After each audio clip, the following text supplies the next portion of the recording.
beautiful things here in life. I'm a pilgrim here on the side of the great divide. I'm a pilgrim here, but I walk with you for Hello everyone, welcome back to the channel. We're on the ferry. We are heading over to Vancouver Island, and we're heading towards the northern tip of Vancouver Island, going to check out the northwest corner of the island. I've been to the northeast corner a few times, Port Hardy, and do a lot of diving out of there back in the day, and so this trip, I've always wanted to go towards the Cape Scott region, which is much more wild. It's all wild, but it faces the Pacific Ocean, and there's nothing between the island and Japan, I guess. So it's a big ocean. I think it's gonna be a fun trip. So you guys, have been driving for a while now. I got up at 4 in the morning actually. And ferry was 6:25, I guess it was, and it's now 3:30. Been driving, and just did a couple of stops on the island. But check out this view. Look at that. Just beautiful. My goodness.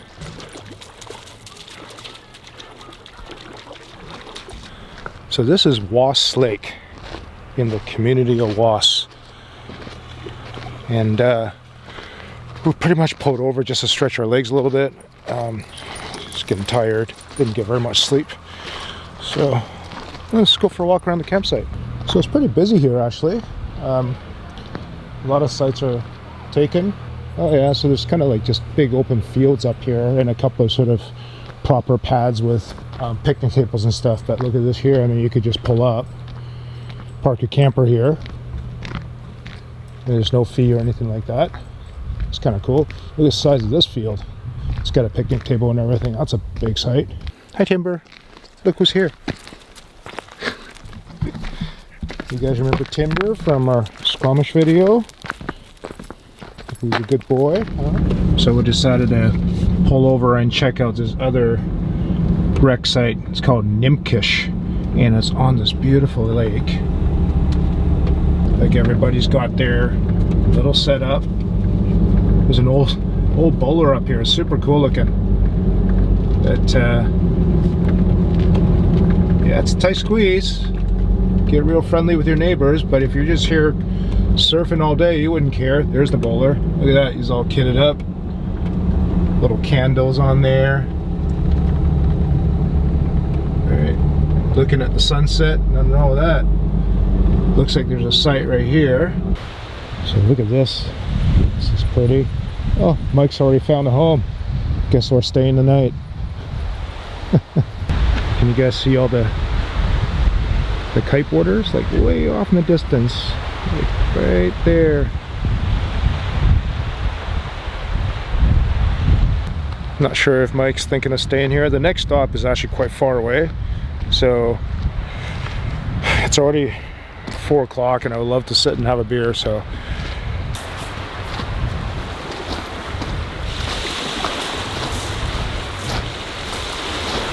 Actually not bad right there. We got our own little beach. Yeah. What do you think? It's a beautiful, beautiful spot, eh? Look at the mountains right there. My goodness. Isn't that just pretty? Can you guys pick that out? Well, I think Mike's already made the call, so I better go park my truck. Oh man, that was kind of a long day. I'm done. I'm gonna change into some Tevas sandals, and then I'm gonna put my foot in the water, go sit by the lake shore. And it looks like we might be able to take the dogs for a walk too. That kind of looks like we can go down through the launch point and then go around that way. Go for a little walk. Well folks, it's dinner time. Look what I'm having. Steak, not from my garden, but the the potatoes and celery, then the potato salad here is everything in there is from my garden. Let's give that steak a try, shall we? Oh, nice and rare. Oh, that's rare steak. Look at that. Oh, perfectly seasoned.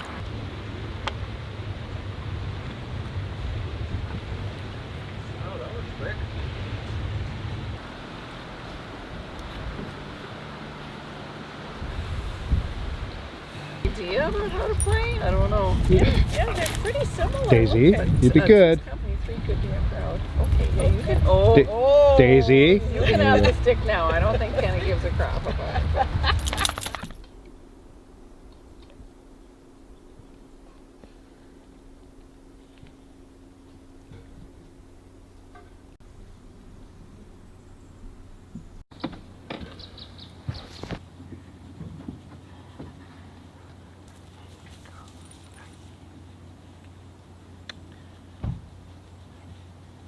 Good morning, everyone. Oh man, I slept so well last night, and had a good time with Mike, just chatting, catching up. So as you can see here, this little user-maintained campground is pretty full, actually. Lined up all the way down to the very end, which is down there. It's probably maybe half a kilometer long. And there's some defined camp pads, but much of it is just basically an open space you can just squeeze in. And it's such a really cool community here with the all the windsurfers. Like everyone here is a windsurfer, and it's an older crowd. There's no parties, nothing. Like basically by 8-9 o'clock, I think. If you've been windsurfing like the entire day, you're just done. Like it was so quiet, everybody just went to sleep. It was cool. Like we went to bed at 9. Like I was done. We're gonna go and explore this trail. So there's another wreck site further down, about 30 minutes away. But it's on the map, and I was actually trying to get to it. And then I was talking to this guy over here, and then he's sort of the unofficial caretaker of this site here. He comes in and opens it up, mows the lawn and everything. And he says that particular campsite, the one that I was trying to get to, that trail, you can walk to it. It's about a 30-minute walk, but you can't, or it's been overgrown. It hasn't been active for 25 years. So he said it's really funny that it's still on the map, and people tries to go there all the time, but it doesn't really exist. He says you can, the trees have grown right through all the pads. So, but we're gonna go and check it out, take the dogs for a walk, and then we'll move on and past Port Hardy and towards Grant Bay and Palmerston and all that stuff. This is the Kidman Campground, and the campground, as there's a local that told us the story, this used to be a campground 25 years ago, and it doesn't really exist anymore. He goes, yeah, there's like 6-8 inch trees growing right through the camp pad, and the only reason we even know that this is a camp pad is because there's actually a couple of outhouses that are still standing. Aside from that, there's trees about this size growing right through the camp pad, so we can't even. I was kind of looking, but I didn't see any camp pads. It doesn't. I don't recognize them. Being a forested area or forestry area at the turn of the century, around 1900 or so, there's a ton of this kind of leftover cables everywhere. There's cables in here, all throughout. In here. So this is kind of interesting. At first we couldn't figure out what's going on here. There are these metal cables that are looped and highly tensioned between these two trees, big trees, and cut right in, and basically tree killers. And then we figured out that this cable was probably left as a spool on the ground, and these two trees simply just grew up into the loop, spreading it apart. All these cables just cutting super deep into the tree. Same thing on the other side, right? I mean, there's no point in stringing this up, even back in the old days. There's the end of the strand going down there. So yeah, these two trees just grew up inside this loop. So funny. Look at the size of this tree here. This thing is just monstrous. Getting really close to first growth. I love you, tree. Oh God, it's sappy, I'm stuck. This thing is huge. Just for scale, there's Mike. Look at the size of that guy. Just keeps going and going. Amazing. Right, and then right next to it is another monster. Right there.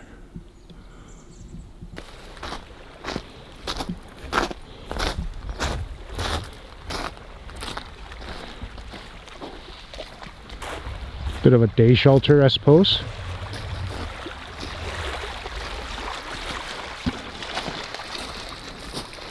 This is absolutely beautiful. What a little magical little point. 30-minute walk from your parking spot. You could totally pack it in here, and or you could just paddle over. So these paddle boarders came from camp where we were camped, and they just paddled along, and they got the wind. They got headwind now, so they got to fight to get back. But we were just saying, Mike and I were just saying, this is a cool little spot to come and spend your day. Like you could just either windsurf or paddle or, you know, pack raft, canoe, whatever. Just come down here. Somebody's taken obviously some time to build a little wind shelter, sun shelter. There's kind of a cooking station. What a cool little find. I would totally come back to this place and just hang out here. This is amazing. Hello. Have we met? Here's another one. And then you got Cyclops over here. You know? Oh. Looks like one of them's falling off. Oh yeah, the other one's falling off.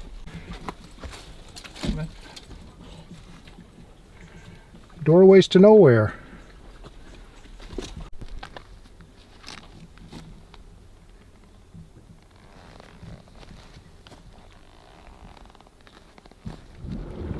This walk is so interesting, so varied. So you have some forested trails, some flat forested trails, some hilly forest trail, about 30 minutes in length, and then you come along the shoreline here. This is a flat walk. There's the campers. This flat walk here, such an interesting topography. There's no shortage of driftwood. Come on, go on, up. Daisy, up. Good girls. So basically we've been on this the service road, the main service road out towards Grant Bay and Cape Scott and all that. We've been on here for a while, probably like 12 kilometers maybe. We got 67 to go or 65 to go, or is the total distance. So you know I gotta pull over and show you guys this. What the shit? It's the tree of shoes. Oh my god. In memory of Ryan, I guess somebody passed away. Hike Cape Spot. So funny. So we're on the Southeast Main, which is the name of the FSR, and I actually have a tiny little rock in my tire. It is right like I have new tires coming, and I thought I just did this last trip. Yeah, it's this little nail, actually this nail right here, that's what it is. Well guys, here we are at Grant Bay. This is, you park on the road and you camp on the road, and unfortunately I want to fix that flat. There's a finishing nail in it. I think we're going to try to patch it right on the tire. I don't think I can, but I think I'll give it a shot. And it's a half-kilometer walk to the ocean. I can hear the surf from here actually. I'm going to give the dog some water and then figure it out. Yeah, if I had known this, I probably would have brought it down. So, decided before dealing with anything else, we're just going to walk down to the beach and have a look. Wow. Look at this beach. Oh, this is just lovely. Look at this. We made it. Grant Bay. Just lovely. Would have been really, really cool if we got to camp on the sort of looking at the beach, but we're looking at a gravel parking lot. What do you think, Mike? This is kind of cool, eh? Oh, gorgeous. Beautiful, you guys. Oh, sorry, I'm facing the wrong way. Listen, I'm looking at the beach. Here you go. Just beautiful. Look at that. Mike was just saying this reminds him of Thailand. Hey, we can build sand castles tomorrow.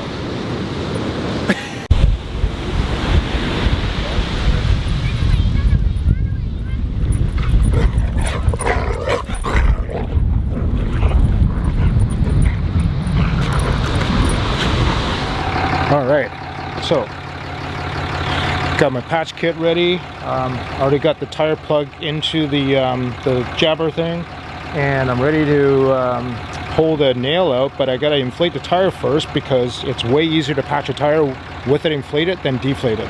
Here we go.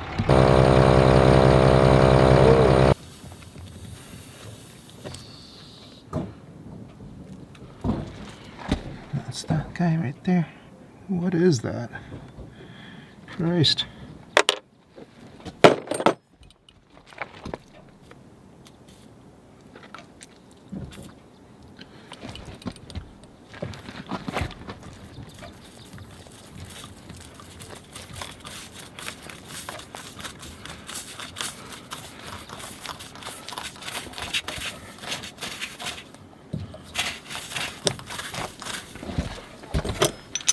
Gotta get ready.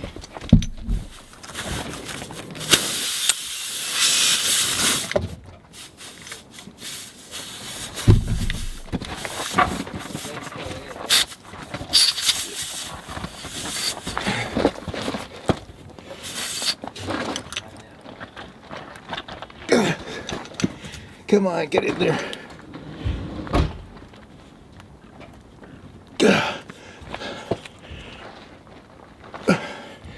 It's in. Okay, ready. Here we go. Yes. Yeah, I don't owe you a beer anymore. Mike said he was going to plug my tire for all my beers. I don't think I was going to give up my beers. Anyways, done. So happy. So the reason that I wanted to patch the tire now is because in the event of an emergency, if I had to evacuate this area, which actually happened to us one time, we were at a campsite in Marble Canyon, and Laura and I, and we had to evacuate at midnight because the landslide was going to take out the entire campsite. It came down on the right and on the left side of the campsite, and we were in the middle. RCMP came in, got us out, and we had to evacuate, like get the hell out of there. So patch the tire because I didn't want to wait till morning, because in the middle of the night something happens and I gotta go. I'm ready to go. Look, it's the street of dogs. Well folks, tires patched, dinner time, and as I indicated earlier to you guys that this is camping by the side of the road. In fact, we're camping on the road, so having dinner here. Cheers, guys. So Mike and I finished our dinner, and we're sitting here, the side of the road here, side of this little parking area. I was chatting for a couple of hours. I'm like, why are we sitting here and talking? Why aren't we sitting on the beach chatting over there? So anyways, I got my backpack here, got my camp chair, got a beer, and I'm gonna go hang out down the beach.